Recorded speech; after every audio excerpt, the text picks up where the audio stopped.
नमस्ते बच्चों, 5.6 एक्सरसाइज का 15th क्वेश्चन करेंगे। तो जो 15th क्वेश्चन है वो इस तरह से है कि कोई कंस्ट्रक्शन कंपनी है और कोई काम कर रही है। काम जितने दिन डिले होता जा रहा है उसके अकॉर्डिंग पेनल्टी लग रही है। जैसे एक दिन के लिए काम डिले हुआ तो फर्स्ट डे के लिए जो पेनल्टी लगी वो 200 रुपीज़ है। फिर सेकंड डे के लिए जो पेनल्टी लगी वो 250 है। थर्ड डे के लिए जो पेनल्टी लगी वो 300 है। तो इस तरह से चलता जा रहा है। The penalty for each succeeding day being ₹50 more than the preceding day. मतलब हर दिन जैसे जैसे जो कंस्ट्रक्शन का काम है डिले होता जा रहा है, 50 रुपये एक्स्ट्रा ऐड होते जा रहे हैं पेनल्टी में। जैसे पहले दिन 200 रुपये है, फिर 250 रुपये, फिर 300 रुपये, फिर 350 रुपये हो जाएगी। तो इस तरह से चल रहा है। How much money the contractor has to pay as penalty. Penalty उसको कितनी पे करने पड़ेगी if he has delayed the work by 30 day. अगर वो 30 डेज डिले कर देगा काम को तो टोटल पेनल्टी हमें निकालनी है। तो एक तरह से हमें सम निकालना है 30 टर्म्स का। 30 दिन के लिए अगर वो काम को डिले करेगा तो जो एपी हम बनाएंगे, पेनल्टी की एपी बनाएंगे हम, वो 30 टर्म्स हमारे पास आएंगी और उनका हमें सम निकालना है। तो सबसे पहले हम एपी बनाते हैं। एपी कैसे बनेगी हमारी?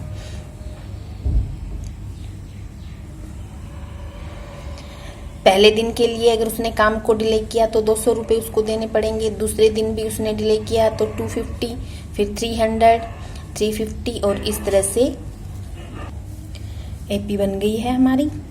और टोटल टर्म्स 30 बन जाएंगी क्योंकि वो काम, उसका काम कितने दिन डिले होने वाला है, 30 डेज।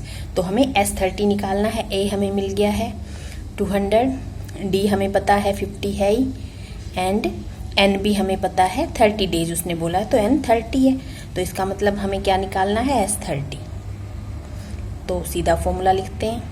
2A 400, n-1 29, डी है 50।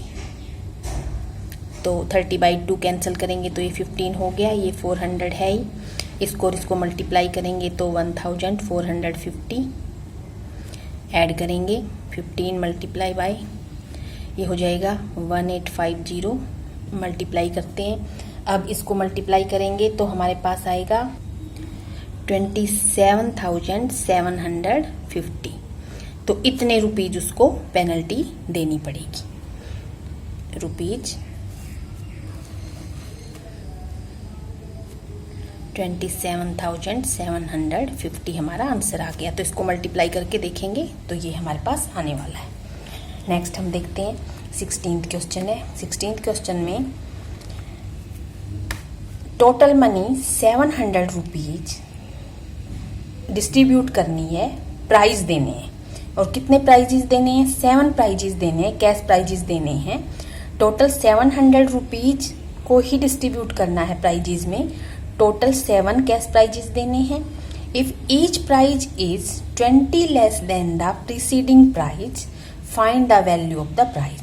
तो जैसे फर्स्ट प्राइज है, मान लो फर्स्ट प्राइज को हम x रुपीज माने तो जो सेकंड प्राइज मिलेगा वो उससे 20 रुपीज कम होगा, तो वो x - 20 हो जाएगा। जो थर्ड प्राइज होगा वो सेकंड वाले प्राइज से 20 रुपीज कम हो जाएगा, वो x - 40 हो जाएगा। तो इस तरह से बोला हुआ है। क्वेश्चन में जो मेन चीजें हैं वो मैंने लिखी हुई हैं। प्रॉपर क्वेश्चन आप अपनी NCERT बुक से पढ़ सकते हो। जो मेन चीजें हैं वो मैंने लिख दी हैं। मेन क्वेश्चन में यही बोला है कि 700 रुपीज को 7 प्राइजेस में हमें बांटना है। 7 प्राइज देने हैं 700 रुपीज के। और जो प्राइज है, जो फर्स्ट प्राइज है, सेकंड प्राइज उससे 20 रुपीज कम हो जाएगा। फिर जो थर्ड प्राइज है वो सेकंड से 20 रुपीज कम हो जाएगा। तो इस तरह से चलता जाएगा। Find value of each prizes. हर एक प्राइज की वैल्यू हमें फाइंड आउट करनी है।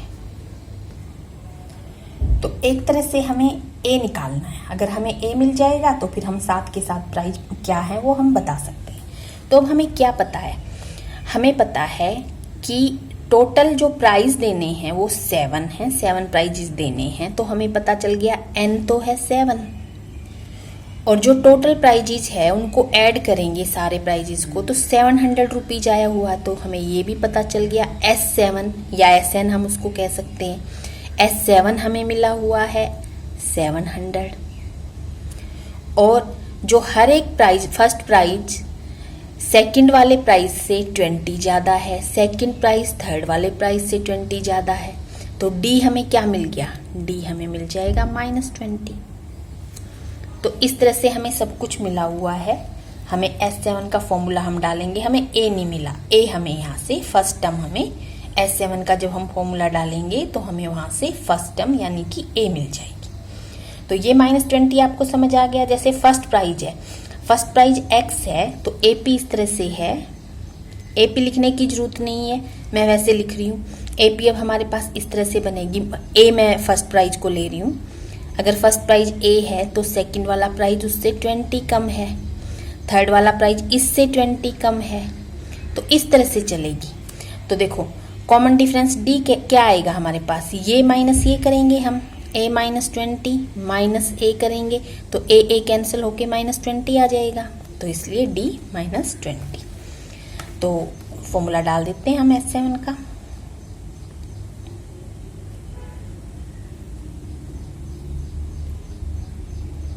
सेवन है, -1 करेंगे तो 6D। अभी A और D जो कुछ भी है लिखेंगे सब कुछ। S7 700 लिख दें, पहले 7/2 लिख दें। A नहीं है तो ये तो 2A रहेगा। 6 × D करेंगे तो इसको भी लिख देते हैं एक बार, इसको बड़ी ब्रैकेट ले लेते हैं। तो अब क्या करें, सबसे पहले 7/2 जो है वो मैं उस तरफ ले जाती हूँ, हर बार ऐसे ही किया है। 2 ऊपर चला जाएगा और 7 नीचे आ जाएगा, इससे थोड़ा सा इजी हमारा क्वेश्चन हो जाता है। तो यहाँ पे 2A है, ये मल्टीप्लाई करा तो यहाँ पे 120 मिल गया माइनस का। अब पहले हम इसको कैंसिल कर लेंगे, जब इसको कैंसिल करेंगे तो ये इस तरह से हो जाएगा, तो ये 200 आ जाएगा और ये -120 इस तरफ आके प्लस हो गया और 2A। तो 2A हमारे पास क्या मिल गया है यहाँ से 320 और A हमें क्या मिल जाएगा, 2 से डिवाइड कर देते हैं, A हमें मिल गया, फर्स्ट टर्म हमें मिल गई है। तो साथ के साथ प्राइज हमें बताना है, यानी कि पहला जो प्राइज होगा तो हम लिखते हैं prize is B, first prize 7 prizes हैं, मैं सीधा AP बना के ही लिखती हूँ, या आप ऐसे लिख दो कि first prize equal to 160, second prize equal to, इसमें से 20 माइनस करेंगे, 20 कम होगा सेकंड इससे तो 140, फिर थर्ड प्राइज क्या हो जाएगा 120, फिर फोर्थ प्राइज क्या हो जाएगा 100 रुपीज़, फिफ्थ प्राइज 80 रुपीज़, ऐसे लिख दो या AP बना दो। Six prize 60 rupees and seventh prize, 7 prize देने हैं, 7 लोगों को प्राइजेस मिलने वाले हैं तो ये 40 रुपीज़। तो इस तरह से निकालना है। 17th क्वेश्चन देखते हैं। तो 17th क्वेश्चन में क्या है पहले ये देखते हैं। 17th क्वेश्चन में इस तरह से दे रखा है कि फर्स्ट से लेके 12th तक क्लासेज हैं और हर एक क्लास में 3 सेक्शंस हैं और उनको कुछ प्लांट्स लगाने हैं। जैसे फर्स्ट क्लास है तो फर्स्ट क्लास का हर एक सेक्शन एक ट्री प्लांट करेगा, सेकंड क्लास है तो हर एक सेक्शन 2 ट्रीज प्लांट करेगा, थर्ड क्लास है तो हर एक सेक्शन 3 ट्रीज प्लांट करेगा। तो इस तरह से हमारी AP बनेगी। तो ये मैंने थोड़ा लिखा है, it was decided that the number of trees that each section of each class will plant will be same as class. जो क्लास है जितने नंबर की क्लास है, फर्स्ट क्लास है तो 1 ट्री, सेकंड है तो 2 ट्रीज, इस तरह से चलेगा। How many trees will be planted if there are first to 12th class and 3 sections of each class. तो प्रॉपर पूरा क्वेश्चन आप बुक से पढ़ सकते हो, ये मैंने मेन चीजें लिखी हैं। तो अब इस तरह से है, हम एक बार लिखते हैं। जैसे फर्स्ट क्लास है, ये सेकंड क्लास, थर्ड क्लास, इस तरह से 12th तक क्लासेज हैं। तो सब में 3 सेक्शंस हैं। जैसे ABC मान लिया हमने, हर एक क्लास के ABC सेक्शन हैं। तो अब क्या बोला है उसने, इस तरह से बोला, ये आपको लिखने की जरूरत नहीं है, ये मैं समझाने के लिए आपको बता रही हूँ, आप सीधा AP बना दोगे। तो फर्स्ट क्लास है तो हर एक सेक्शन एक एक ट्री प्लांट करेगा। सेकंड क्लास है तो हर एक सेक्शन 2 ट्रीज प्लांट करेगा। थर्ड क्लास है तो 3 ट्रीज। 12th क्लास है तो 12। तो एपी किस तरह से बन गई अब हमारे पास। फर्स्ट क्लास ने कितने ट्रीज प्लांट किए, 3, 1 2 3। सेकंड क्लास ने 2 4 6। थर्ड ने 9। तो इस तरह से हमारी एपी बन गई और 12th क्लास ने 36 ट्रीज प्लांट की। तो अब क्या बोला है, टोटल 12th तक जो क्लासेज हैं उन्होंने टोटल ट्रीज, कितने ट्रीज हो जाएंगे टोटल जो उन्होंने प्लांट किए। तो एक तरह से हमें क्या निकालना है, हमें पता चल गया लास्ट टर्म क्या है, 12th है। 12 टर्म्स हो गई हमारी एपी में और इसका मतलब सारे कितने ट्रीज प्लांट किए हमें निकालना है, तो S12 हमें निकालना है। तो यहाँ से हमें A क्या मिल गया है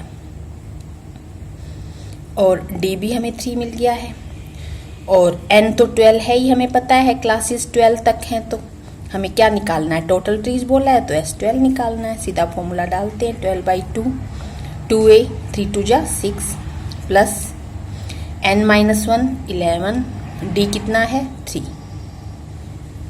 तो इसको कैंसिल किया तो ये 6 और यहाँ पे 6 + 33 एंड 6 और इसको ऐड करेंगे तो 39।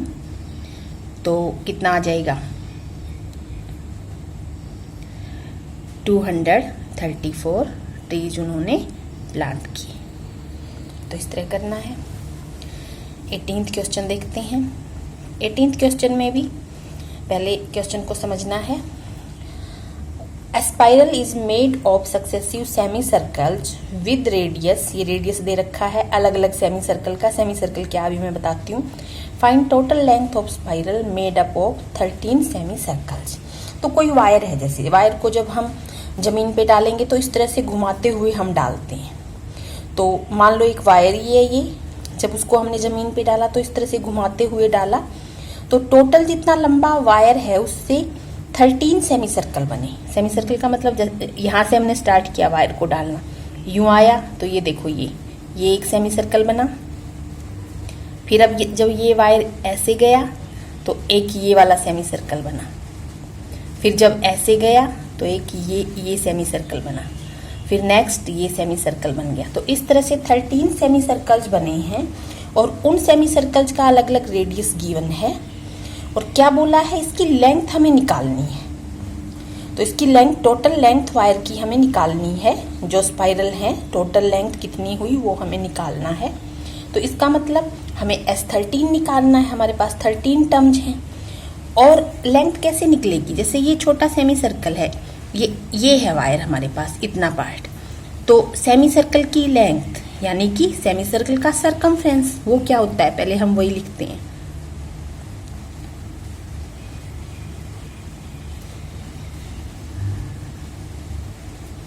ऑफ सेमी सर्कल,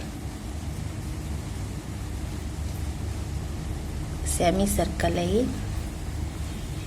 क्या होता है पूरे सर्कल का सरकमफ्रेंस 2πr होता है और सेमी सर्कल है तो πr, पाई इंटू रेडियस। तो ये तो मैंने लिखा कि हम सरकमफ्रेंस कैसे निकालेंगे। इसका मतलब क्या हो गया, इसका मतलब ये हो गया अगर हमें इस पूरे की पूरे स्पाइरल की लेंथ फाइंड आउट करनी है तो इस सेमी सर्कल का सरकमफ्रेंस प्लस इस सेमी सर्कल का सरकमफ्रेंस प्लस इसका, इस तरह से 13 जो सेमी सर्कल्स हैं उनका सरकमफ्रेंस हम ऐड कर देंगे। तो एपी हमारी क्या बनी, अब एपी हमारी बन गई,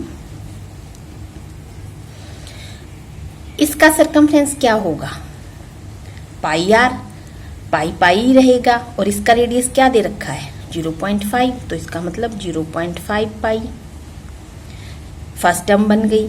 सेकंड टर्म, इसका सरकमफ्रेंस हमें निकालना है और इसका रेडियस क्या दे रखा है 1.0, तो 1.0 पाई।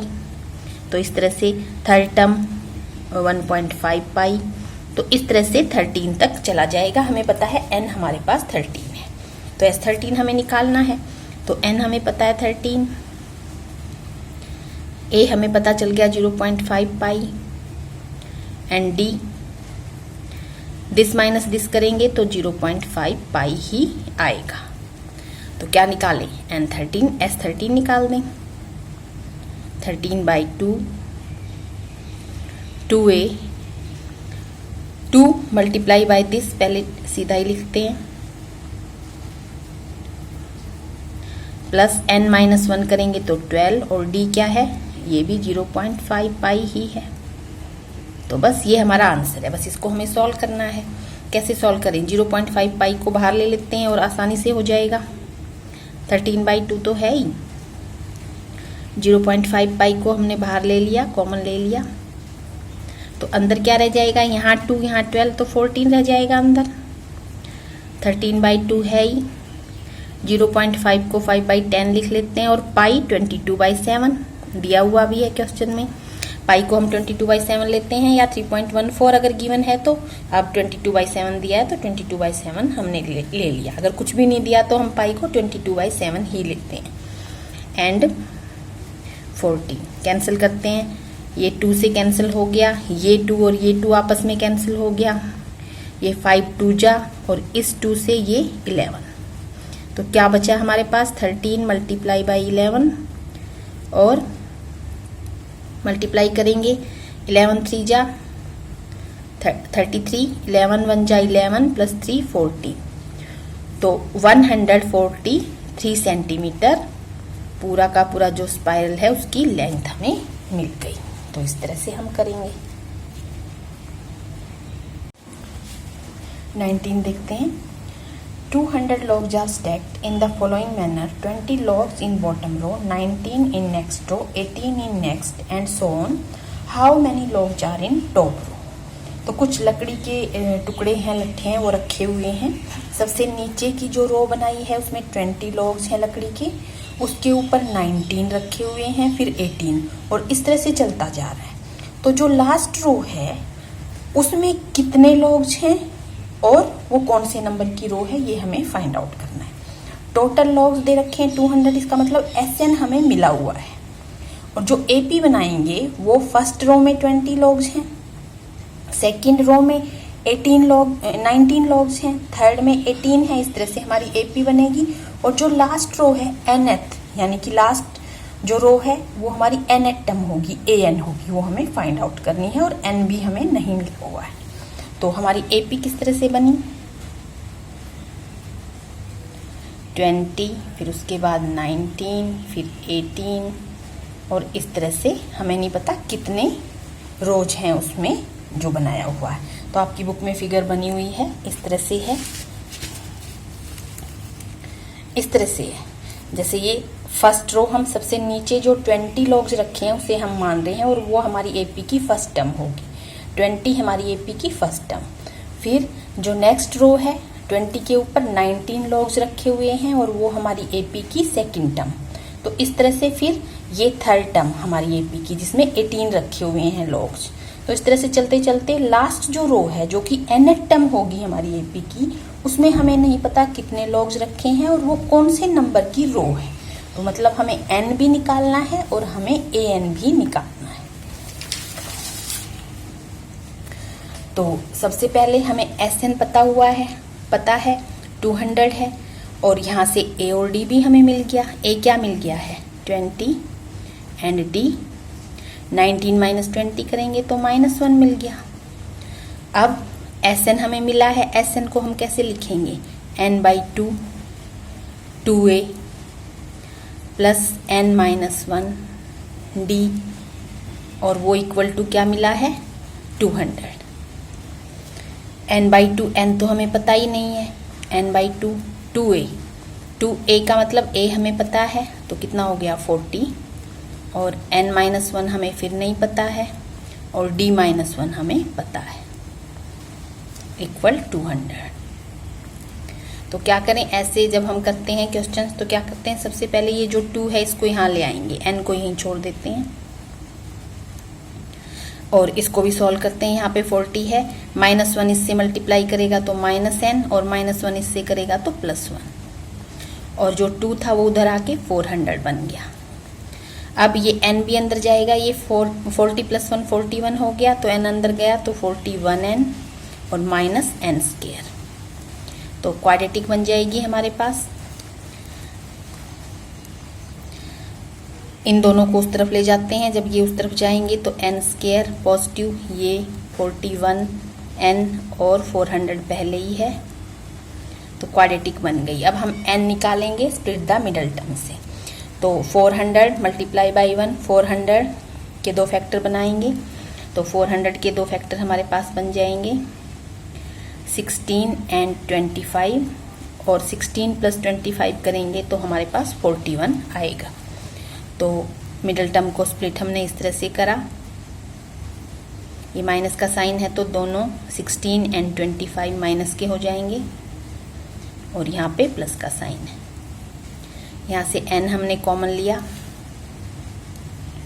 तो यहाँ पे n माइनस 25, यहाँ से माइनस 16 हमने कॉमन लिया तो n माइनस 25, तो एक n माइनस 25 आया हमारे पास और दूसरा n माइनस 16। एक बार इसको 0 के इक्वल करा तो n की वैल्यू 25, इसको 0 के इक्वल किया तो n की वैल्यू 16।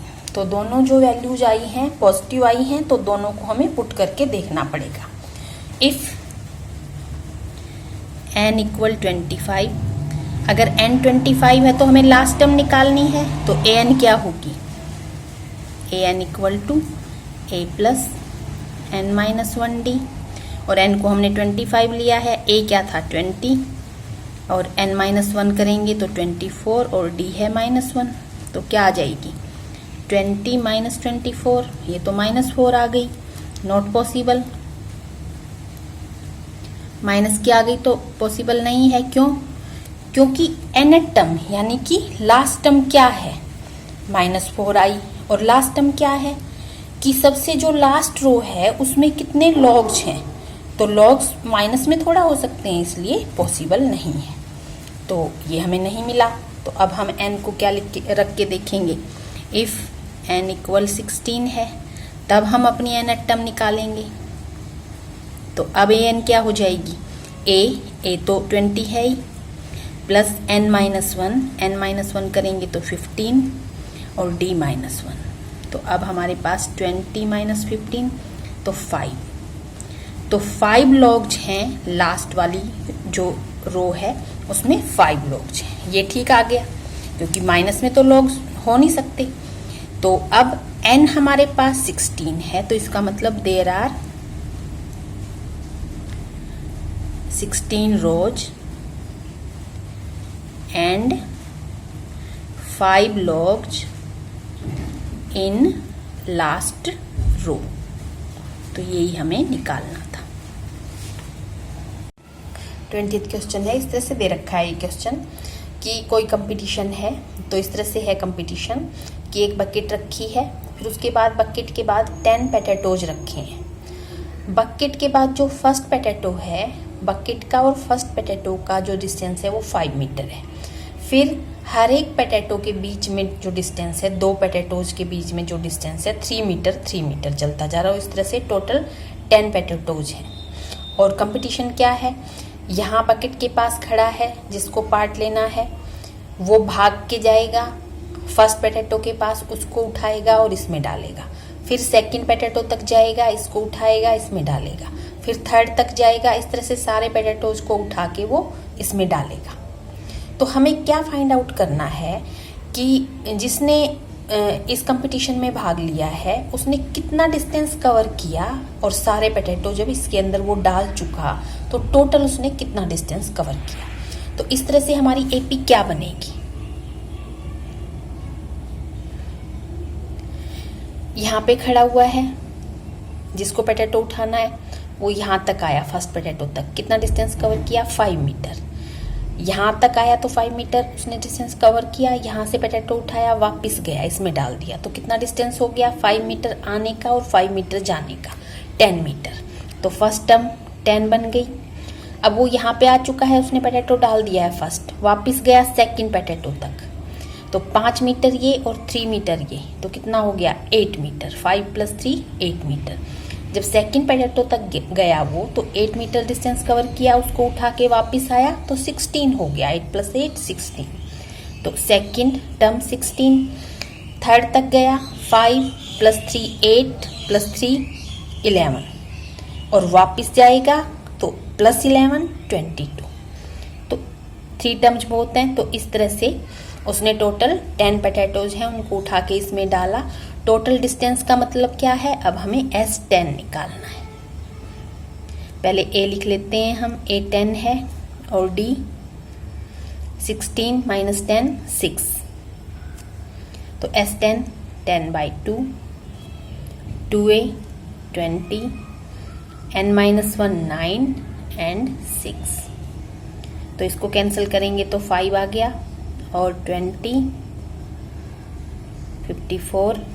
तो ये आ जाएगा 5 × ये कितना आ गया 74 और 5 से मल्टीप्लाई करेंगे तो ये आ जाएगा